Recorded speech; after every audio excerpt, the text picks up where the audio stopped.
асуулт асууя. За ерөөсөө би бензин шатхууныг бол нэг химийн нэгдэл гэж ойлгоод байгаа шүү дээ. Тэр яг стандарт шаардлага тэр химийнхаа бүтээгдэхүүнийхээ шаардлагыг хангаж л байвал болдог гэж ойлгож байна. За одоо өнөөдөр манай хэрэглээд байгаа А92 бензин бол яг дэлхийн нийтийн тийм жишг стандарт хангасан бензин биш л дээ. Одоо бол Монгол манайд л хэрэгжилж байгаа бах. Бусд одоо тийм хөгжил буурай орнууд л хэрэгэлдэг ийм л бензин. Ганцхан Оросын холбооны улсын ангарц орчмол үйлдвэрлэж байгаа бах. Тэгээд шалгуураараа бол тэр хар тугахтай, юутай энэ төргээд ийм юмнууд байдаг л да. За одоо энэ тэр химийн нэгдлийг нийлүүлээд тэр гаргаж байгаа тэр бензин тосны яг ямар шаардлага юуг хангаад байгаа. Тэрийг бас мэдчихмээр байх юм. Тийм үзүүлэлтүүд энэ хардггүй үздэггүй. Хэрвээ тэр шаардлагыг нийцүүлж байгаа бол зөх хэмжээний татварыг аваад энэ одоо бензин тос олдч муутай байгаа ийм үед бол одоо бас хэрэгжилж яах нь бол бас нийцэх юм аа гэж бодох юм. Тий бас л нэг ялгаагүй үйлдвэрлэл байлгүй дээ. Би хэд хэдэн тийм үйлдвэр байдаг гэж сонссон. Тэр нь одоо яаж ажиллаа ямар байдгийг мэдэхгүй. Тэрийг бас нэг сонсчмоор ах юм.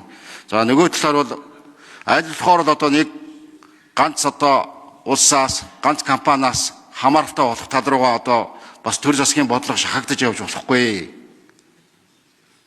Тэгээ ганц онгоцны бодолтой болсон тэр онгоцны бодлынхаа одоо ашиглах эзэмших энэ бүх юмаа хүртэл тэр шатхуунаас болоод хамтд нь өгчих тийм гэрээ хүртэл явж ийлээ шүү дээ.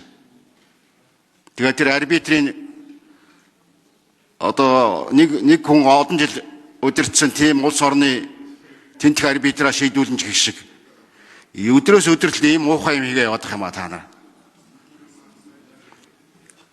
Тэгээд ярьж байгаа хэлж байгаа үгнүүд нэг айгүй гоё. Тэгээ хэрэгцээ юун дээр нь ингэсэн. Тэгээ улс их орныхоо төлөө ард түмнээ боддог ийм шийдвэрүүдний олигтой гарч өгөхгүй юм а. Энэ дээр нэг анхаармаар байх юм. Энэ дээр бас нэг хариултыг сонсоё. За ажлын хэсэг хариулъя. 4 номер.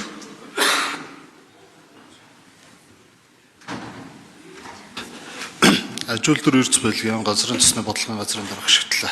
За Монгол улсад бол Евро 2, Евро 3, Евро 4, Еврото стандартыг авто бензинийг аль нь хэрэгжилж болох стандарттай. Евро 2 стандартын авто бензин бол жишээ нь 500 ppm одоо хөхрийн хүчил агуулдаг. Евро 2 стандартын дизель түвшүүлний 2000 ppm хөхрийн хүчил агуулах стандартчлалтай.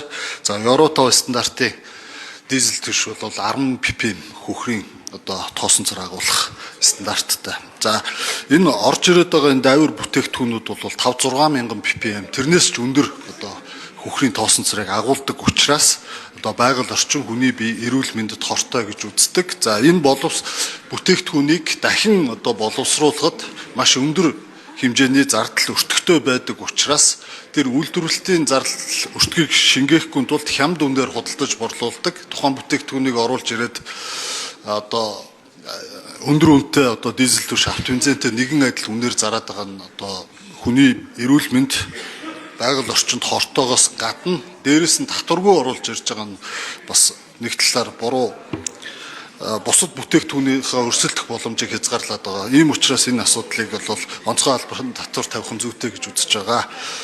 За уг бүтээгдэхүүнийг бол шууд одоо керосин сонгоцны түвш алкалитыг шууд одоо боловсруулж бүтээгдэхүүн боловсруулна гэсэн үйлдэл бол манай улсад байхгүй. За газрын тосны бүтээгдэхүүн болон нефтхийн конденсацийг боловсруулж бүтээгдэхүүн үйлдвэрлэх хоёр тусгай зөвшөөрөлтэй аж ахуй нэгж яг одоо байгаа. Нэг нь замын үүдд үйл ажиллагаа явуулдаг, нэг нь Улаанбаатар хотод үйл ажиллагаа явуулах тусгай зөвшөөрөлт ийм хоёр үйлдвэр байгаа. Ер нь бол бас тодорхой хэмжээний хөрөнгө оруулалт оруулаад технологийн шинжилэл хийгээд Монгол улсын стандартад нийцсэн бүтээгдэхүүнийг үйлдвэрлэе явахад бол бид бодлогоор дэмжиж ажиллахад билээ.